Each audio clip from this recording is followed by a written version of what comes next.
Ini kadang-kadang aneh orang Islam sekarang ini. Ngakunya umat Islam, tapi kalau ngaji yang diceritakan cuma baitok. Banyak cerita yang aneh-aneh, Bu, saniki nggih. Itu sinetron, jadi cerita beneran. Pernahkah ibu mendengar cerita ada orang yang kalau buang air jadi emas? Pernah dengar nggak? Mulutan ngundang dia, rajaban ngundang dia, haulan ngundang dia, entek duitnya diambil, rumahnya diambil, istrinya. Ada yang kayak gitu?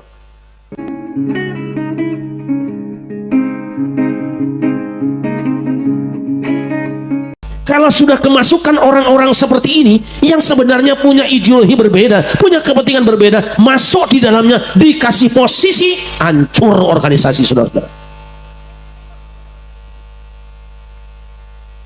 Yang ketiga, jika panjenengan ingin bahagia, jadikan firman Allah sebagai tuntunannya. Oke? Sehingga ketika ada orang masuk di dalam memposisikan diri sebagai orang penting, sebagai dewan syuro atau apa saja, tidak akan tergoda. Kenapa? Karena punya tuntunan Al-Quran. Bacalah Al-Quran. Mau sholat ibadah tuntunannya Al-Quran, mau puasa tuntunannya Al-Quran, mau zakat tuntunannya Al-Quran, mau haji tuntunannya Al-Quran, mau berdoa tuntunannya Al-Quran, mau bercerita pun ambil cerita Al-Quran, jangan cerita karangan. Ini kadang-kadang aneh orang Islam sekarang ini. Ngakunya umat Islam, tapi kalau ngaji yang diceritakan cuma baitok. Banyak cerita yang aneh-aneh, Bu, saniki nggih. Itu sinetron, jadi cerita beneran. Pernahkah ibu mendengar cerita ada orang yang kalau buang air jadi emas? Pernah dengar nggak?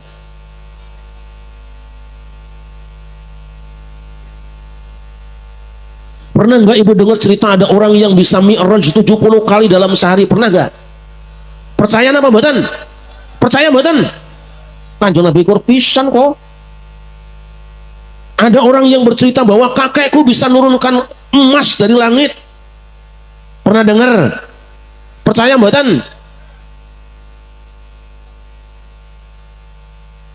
Maqsusil qasasul allahum yatafakkarun. Kisah-kisah yang dalam Al-Quran itu baca dan ceritakan. Makanya saya kalau hari-hari kerjaan saya cuma pidato, ngopi dahar foto-foto. Ngajinya apa? Ceramah, cerita, ayat dan hikmah. Cukup yang ada dalam Quran, tidak perlu cerita yang lain. Kalau mau bercerita-cerita dengan yang ada di negeri kita sendiri, yang bisa diambil pelajaran. Jangan cerita-cerita yang diambil orang lain untuk menindas kita, untuk mengagumi mbahnya dewek. Sallallahu alaihi Muhammad. Sallallahu alaihi Muhammad. Akhirnya Kanjeng Nabi Adam turun ke dunia. Kenapa? Karena dia tidak terima engpan. Kenapa tidak terima engpandum? Karena dia percaya dengan pengajian versi setan. Mulane jangan ngundang pengajian setan. Isinya cuman padahal cuma ngaji sekali, ibu. Kur sepisan tok ngaji karo setan, hancur. Apalagi kalau pengajiannya tiap bulan. Mulutan ngundang dia, rajaban ngundang dia, haulan ngundang dia, entek duitnya diambil, rumahnya diambil, istrinya. Ada yang kayak gitu?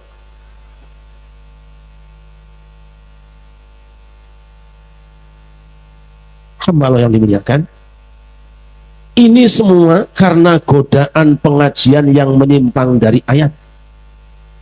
Menyimpang dari kebenaran. Maka sering saya katakan bagi warga NU cukup ngaji di Tebu Ireng, cukup Hilirboyo, cukup Peloso, cukup Kerapiak dan lain sebagainya. Pesantren-pesantren yang sudah jelas nasabnya mutasil sampai Imam Syafi'i, sampai Kanjeng Nabi Muhammad sallallahu alaihi wasallam. Sama. Jasing-sing. Hamba Allah yang dimuliakan. Ini bahayanya ngaji kalau nggak bertanggung jawab. Ibu nggih? akibat godaan setan yang seharusnya pengajian untuk membuat takut kepada Allah, takut melanggar aturan Allah, malah jadi hubud dunia, cinta materi. Pengajiannya cuma ngumpulin duit, pengajian ngumpulin duit, haulan ngumpulin, bikin kuburan, bikin setan. Hati-hati. Nah, sementara umat Islam Indonesia pekerjaannya cuma tidur, bangun lagi, bangun. Ulama nih pada turun. Alhamdulillah. Kan oleh karena itu, ayo kita jaga jangan sampai kita hubud dunia, cinta materi. Lalu kenapa setan dihinakan? Karena sombong turunan, sombong nasab. Kita semua tidak boleh ada yang sombong nasab. Karena apa? Kita semua asalnya sama. Kanjeng Nabi pernah mengatakan, ayuhan nas, kullukum min Adam, wa Adam min turab, la fadla li arabiyyin ala ajamiyyin illa bittaqwa. Hai seluruh umat manusia. Di depan saya manusia apa bukan? Manusia apa bukan? Ini manusia apa bukan? Hai seluruh umat manusia, kamu semua berasal dari Adam, Adam berasal dari tanah. Tidak ada kelebihan orang Arab di atas yang bukan Arab. Padha wae illa bittaqwa, kecuali dengan ketakwa. Jadi rebutlah ketakwaan, jangan pamer turunan. Sebab pada dasarnya kita berasal dari bahan yang sama. Itu gendeng rumah yang warnanya merah, bahannya apa? Cowek yang buat ngulek yang warnanya merah, apa bahannya? Yang kita injek apa? Panjenengan dibuat dari apa? Itu gendeng apa? Pernah injek dengan pamannya apa, simbahnya apa, kakangnya apa, adine? Kita semua dari bahan yang sama. Jangan sombong. Yang ganteng jangan mentang-mentang, yang cantik jangan mentang-mentang, yang jelek jangan mentang-mentang.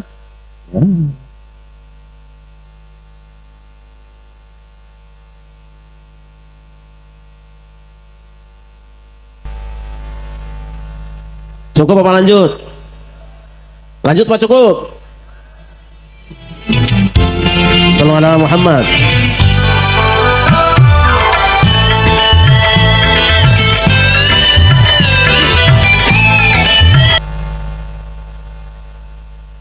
Enak gak Bu? Bagus ya lagunya? Lagu ini walaupun dangdut tapi isinya bagus. Maklum siapa yang bikinnya? Cucunya Kanjeng Sunan Gunung Jati, Raden Haji Omairah. Aja. Maka insya Allah akhir bulan ini di Jakarta saya mengadakan lomba ceramah, judulnya Syiar Syair Soneta. Jadi penceramah 15 menit wajib menyertakan lagu soneta. Saya berharap nanti Pak Lurah di sini juga mengadakan bareng-bareng dengan teman-teman PWI untuk melestarikan dan memperbanyak pahala cucunya Wali Songo. Oke, setuju? Yuk, yang bisa nyanyi, bisa ceramah, tampil 15 menit dengan satu lagu soneta. Keren apa keren? Kadang-kadang ibu-ibu nggak ngerti lagu ini, asal Arab misalnya begitu. Kadang nggak ngerti, daripada bahasa Arab nggak ngerti, mendingan bahasa Indonesia tapi ngerti nama badan. Hamba yang dimuliakan. Turunlah Adam dan Hawa ke bumi. Setelah berketurunan, kemudian Adam dan Hawa di bumi mengawinkan anaknya secara silang. Kembar yang pertama laki-lakinya diambil dengan perempuannya yang kedua. Yang pertama perempuannya dengan lakinya yang kedua. Ada masalah, kenapa? Sebab Kabil protes. Apa protesnya? Kebetulan yang lahir dengan Kabil itu Iklimah itu cantik, sedangkan yang lahir dengan Labuda, yang dengan siapa namanya? Habil itu Labuda kurang cantik. Protes kakangnya, kenapa dia kawin dengan pasanganku, tidak lahir dengan pasangan, kawin dengan pasangan dia? Kawin aja bikin masalah lagi. Kata Kabil, ini tidak kafaah, ini tidak sekufu, ini nggak boleh dong perempuan ini kawin dengan laki-laki itu, kan lain nasabnya. Jelas apa jelas? Jadi kalau ada orang yang mengharam-haramkan perempuan turunan orang mulia kawin dengan laki-laki bukan turunan orang mulia, orang biasa, dia mengharamkan, berarti turunan Qabil. Jelas apa jelas? Ada yang kayak gitu enggak? Orang yang mengawini ini, dia tidak akan diterima ibadah. Kenapa? Kecuali kalau bisa mengembalikan perawan dia. Dia telah menghinakan Rasulullah. Tidak, mengawini cucu Rasulullah yang wanita adalah sebuah kemuliaan, karena diajarkan dalam agama Islam, mengawini wanita yang lebih mulia itu lebih hebat, saudara-saudara. Secara tidak langsung orang yang mengatakan bahwa kawin dengan wanita turunan baginda Nabi Muhammad itu haram, secara tidak langsung mereka telah menghina Wali Songo. Kenapa? Mereka mengatakan bahwa turunan Wali Songo tidak ada, yang ada dari perempuan. Berarti mereka telah mengatakan anak Wali Songo sudah berzina, saudara-saudara. Jelas betul? Kok pada menang kita kadang-kadang? Kalau Wali Songo mereka yakini sebagai turunan Rasulullah, kemudian anak perempuannya kawin bukan dengan turunan Rasulullah, itu kata mereka berzina, berarti anaknya Wali Songo semuanya tukang zina. Tapi siapa faktanya hari ini yang tukang zina, saudara-saudara? Siapa yang sodomi 15 orang di Jakarta? Siapa yang di Pabuaran Cirebon berzina dengan jamaahnya 7 kali di musola, saudara-saudara?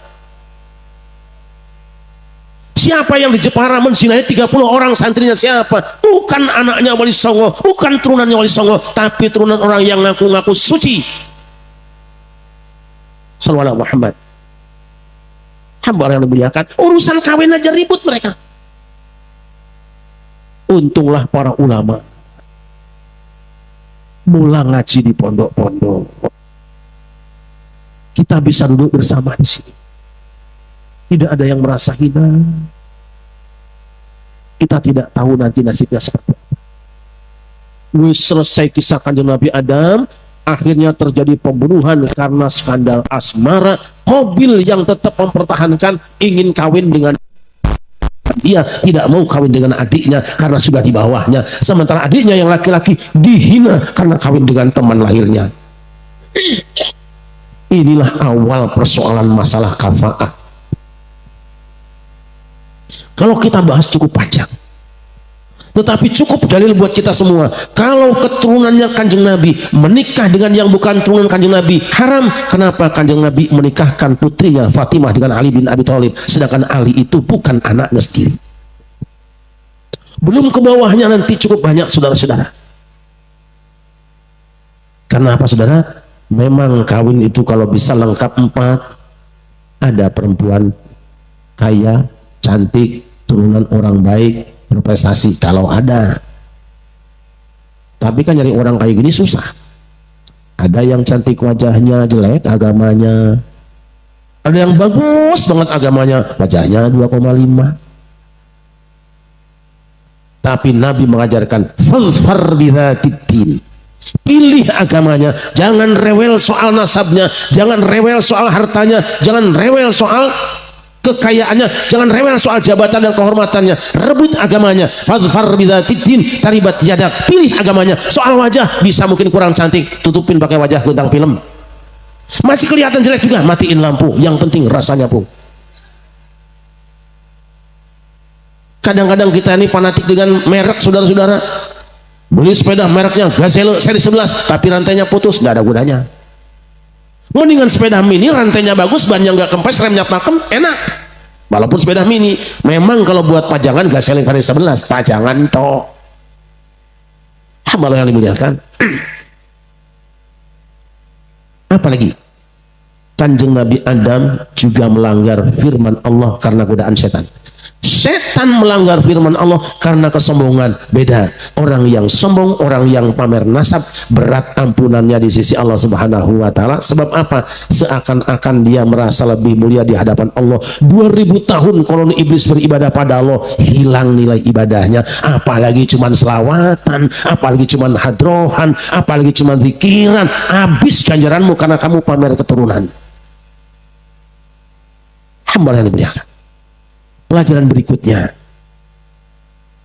begitu sudah turun ke bumi, Adam diumumkan oleh Allah, hai malaikat, aku akan mengangkat seorang khalifah di muka bumi.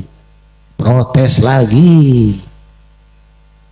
Ataj'alu fiha man yufsidu fiha wa yasfiku ad-dima wa nahnu nusabbihu bihamdika wa nuqaddisu lak? Qala inni a'lamu ma ta'lamun. Mengapa engkau akan angkat seorang yang suka menciptakan kerusakan di muka bumi dan menumpahkan darah menjadi seorang pemimpin di muka bumi, ya Allah? Sedangkan kami orang-orang yang rajin bertasbih, bertahmid, bertakdis, sering hadrohan, sering baca-bacaan, sering wiridan. Mestinya kami yang diangkat jadi pemimpin, bukan Adam. Tapi Allah mengajarkan Adam lebih unggul ilmu pengetahuannya. Begitu dites ilmunya, ternyata Adam lebih unggul ilmunya. Malaikat pun sadar. Artinya apa, saudara-saudara? Sehebat-hebatnya ahli wiridan, ahli pikiran, sehebat-hebatnya turunan malaikat berasal dari cahaya, kalah nilainya daripada Adam. Kenapa? Karena Adam orang yang punya ilmu. Artinya ulama lebih tinggi nilainya daripada orang yang punya turunan mulia. Kalau Mbah Abdullah sekarang ada di sini kita haulkan, bukan karena silsilah, bukan karena turunannya, tapi karena beliau telah ngajari kita semua dengan ilmunya, sehingga kita menjadi orang yang beragama Islam dan benar dalam ibadah kita. Karena ilmunya tidak pernah cerita turunannya. Maka hati-hati, karena biasanya kalau ada orang mulia, suka ada orang yang dompleng nyambung turunannya. Quran lihat, wala talbisul haqqa bil batil wa taqtumul haqqa wa antum ta'lamun. Jangan campur adukan yang benar dengan yang salah. Jangan cangkolkan nasab orang ini, jangan buatkan nasab orang ini yang akhirnya nyambung dengan kamu, lalu kamu mengatakan dia kan saudaraku. Hati-hati.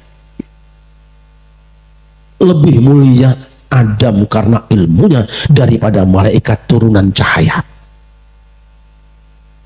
Ini pun diajarkan oleh Allah Subhanahu wa taala dalam kalangan Bani Israel.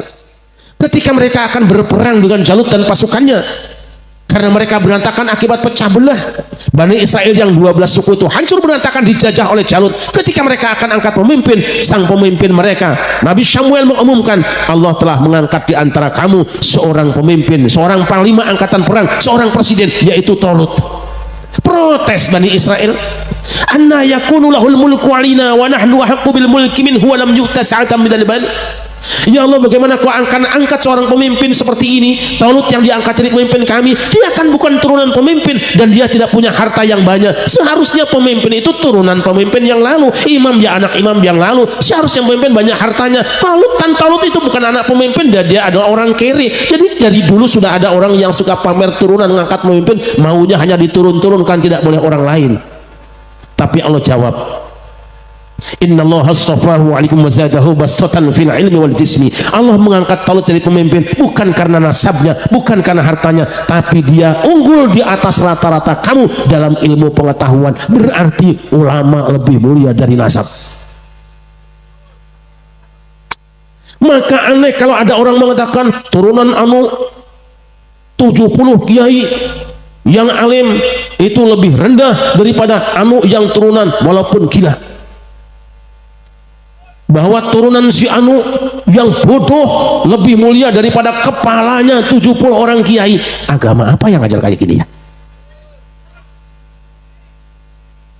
Hamba yang dimuliakan, kita malam ini bareng-bareng tahlilan, dongo, hadrohan, kita persembahkan pahalanya buat almarhumlah Mbah Dullah itu semata apa? Karena beliau telah membagi ilmu kepada kita semua. Kita rame-rame para sepuh kita kirim pahala karena mereka yang lebih layak kita kirim pahalanya. Saya sering mengatakan, bukan salah kita hadiah Fatihah dengan siapapun juga, tapi yang paling layak dikirimi hadiah Fatihah adalah orang tua kita sendiri dan guru-guru juga, pilih sepuh kita sendiri masing-masing di daerah kita. Kadang-kadang kita ngabsen para wali sampai 60 biji, dikirim juga kian santang, kian sinting, dikirim semua. Tapi orang tua sendiri, leluhur sendiri, sesepuh kampung yang membuka daerah ini, yang bimbing kita tidak pernah dikirim hadiah pahala. Apalagi sekarang banyak arwah-arwah hoak, saudara-saudara. Hati-hati. Saya sepakat dengan Pak Lurah bahwa acara ini akan terus dikembangkan, diramaikan supaya tambah keberkahan. Amin. Guyub antara PWI, guyub dengan NU, nanti guyub dengan pada Sukarmis, majukan kampung, tidak usah mikiri orang lain. Gimana? Hamba Allah yang dimuliakan, gak terasa sudah jam 11 lebih. Nah, Bani Israel mau perang wis ngangkat pemimpin, tapi pesan pemimpinnya apa? Innallaha mubtaliikum binahar. Hai pasukanku semua, Allah menguji kamu dengan air sungai. Faman syariba minhu falaysa minni. Siapa yang minum dari air sungai, dia tidak akan kuat jadi pasukanku. Wa man lam yat'amhu fa innahu minni. Dan siapa yang tidak mengambil makanan dari air sungai, dia tetap akan kuat jadi pasukanku. Maka saya ingatkan teman-teman semua, PWI-nya, NU-nya, hati-hati dengan orang yang mau ngambil air sungai di dalam organisasi. Orang yang cuma ngambil air minum, tapi yakin siapa saja akan memanfaatkan ngambil minum, gak akan lama pasti keluar nanti bikin wadah sendiri. Begitu ngelewat bu,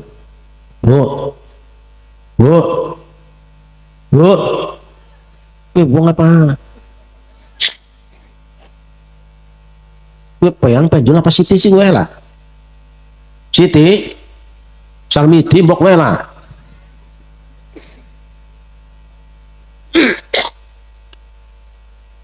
Tahu-tahu mayoritas minum air sungai, tapi setelah minum air sungai berhadapan dengan Jalut dan pasukannya, la taqata lana yauma bijalut wa junudi, kami tidak sanggup berhadapan dengan Jalut dan pasukannya. Tapi masih tersisa orang-orang yang remeh secara ekonomi, kecil secara kemuliaan kemanusiaan. Dia orang-orang yang biasa tidak punya kepangkatan, punya prinsip. Kam min fi'atin qalilatin ghalabat fi'atan katsiratan biidznillah. Tidak sedikit kelompok kecil bisa mengalahkan kelompok besar dengan izin Allah.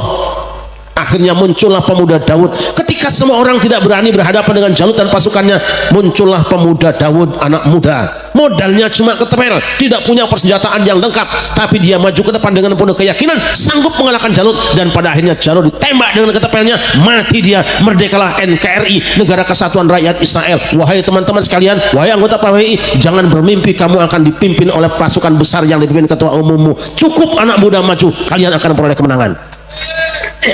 Jangan bermimpi, karena Talut pun tidak sanggup, pasukan yang besar tidak sanggup. Muncul yang muda Daud, dia bukan pimpinannya, tetapi dia adalah anggota yang dianggap kecil oleh orang lain, ditertawakan oleh orang-orang para pembesar, tapi nyatanya kemenangan lewat mereka. Percayalah, kemerdekaan bangsa ini juga tidak semata orang besar, tapi karena kebersamaan dan keselamatan umat Islam, insya Allah tidak akan diselamatkan oleh ketum-ketumnya, suriah-suriahnya, itu ininya, tokoh-tokohnya. Percayalah, kalau Allah akan menolong memberikan kemenangan, anak-anak kecil akan membuka jalan kemenangan. Syaratnya jangan minum air sungai, jangan ikut-ikutan makan dana hibah. Jelas sahabatan? Maka orang-orang yang makan dana hibah itu nggak akan bisa berperang. Karena apa? Karena kalau sudah kenyang minum air sungai, dia tidak ingat di sungai itu ada yang ngambang. Yang ngambang itu tidak selamanya hijau, tapi ada yang warnanya. Nah, hati-hati lamun disumbang, jangan senang dulu disumbang, bisa jadi sumbanganmu akan membuat sumbang suaramu. Hamba yang dimuliakan. Nah, tanpa terasa kita sudah panjang malam ini. Ibu-ibu semua, ayo kita jaga kerukunan. Ya, kita ini bangsa yang didirikan oleh para pendiri bangsa. Secara kebetulan ragam suku, ragam bahasa, ragam agama dan keyakinan, tetaplah bersatu. Ada orang Jawa di sini? Ada orang Jawa? Oh banyak sih. Banyak pun apa? Banyak apa? Soang.